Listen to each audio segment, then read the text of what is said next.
Spider-Man has a lot of cool nerdy facts about him.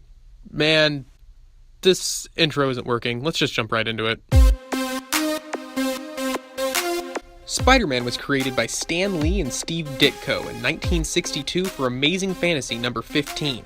Now that's Spider-Man with a hyphen, which Stan Lee intentionally included, as he was worried people would confuse the title with Superman in passing glimpses of the covers. You're not Superman, you know. And it's always best to spell it correctly, because Lee has stated that it upsets him when people don't include it. You can spell Peter Parker however you want, though. It was misspelled as Peter Palmer twice in his debut solo issue.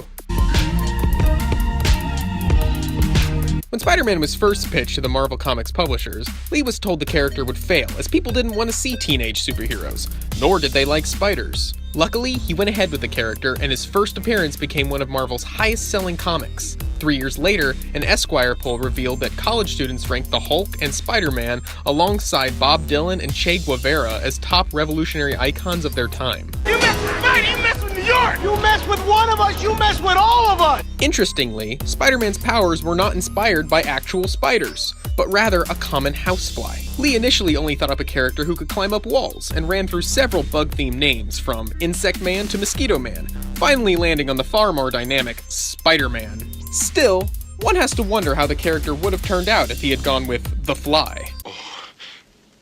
That's disgusting.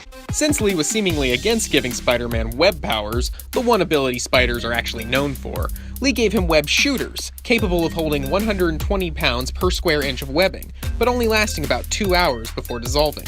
Spider-Man also possesses superhuman strength and has the ability to lift approximately 10 tons, or about 6 cars, at once.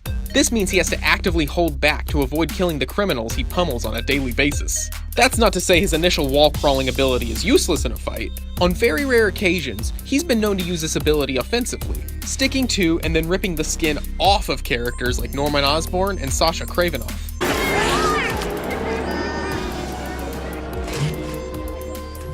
Another advantage he has is his secret identity, which has always been a part of his character, right?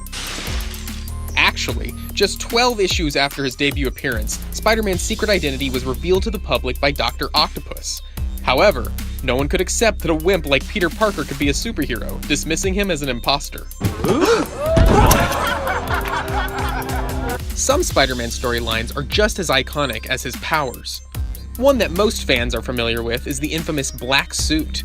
The idea came from Randy Schueller, a 22-year-old comics fan from Chicago who spent 2 weeks writing a story in which Spider-Man replaces his red and blue outfit for a simple black one.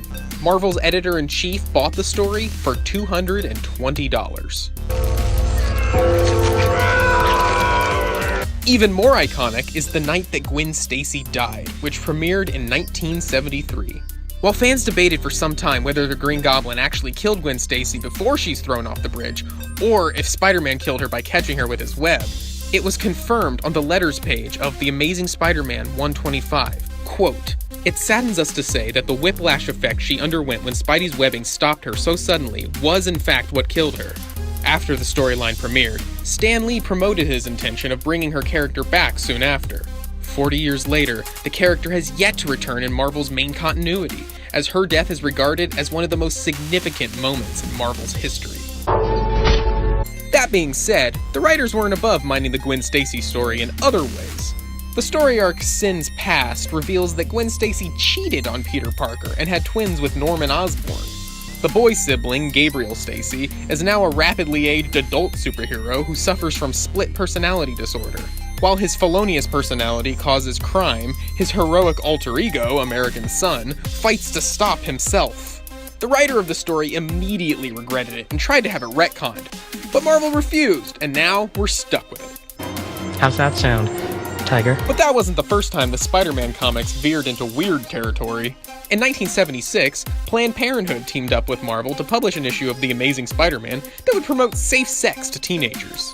In a 1978 issue of Marvel Team Up, Spider-Man teamed up with the third season cast of Saturday Night Live, which included Bill Murray and John Belushi. Spider-Man even teamed up with Corona Motors and got his very own car, the Spider-Mobile, a modified beach buggy which could imitate Spider-Man's powers. A few issues later, he ditched the buggy into the river. Keep in mind, none of that is even touching the alternate Earths, one of which Peter Parker kills his wife Mary Jane with radioactive semen. Literally, death by sex. To death! By Snoo Snoo! At least Peter's future in the main continuity seems a bit brighter. In Avengers X-Sanction number 4, the time-traveling mutant Cable notes that Spider-Man is seen in the future as the greatest hero of all time, even more so than Captain America or Iron Man. That's it for this edition of Nerdy Facts Presents. Be sure to let us know what topics you'd like us to cover, and don't forget to subscribe to see more videos and click on the bell icon to get notified when we release the next one.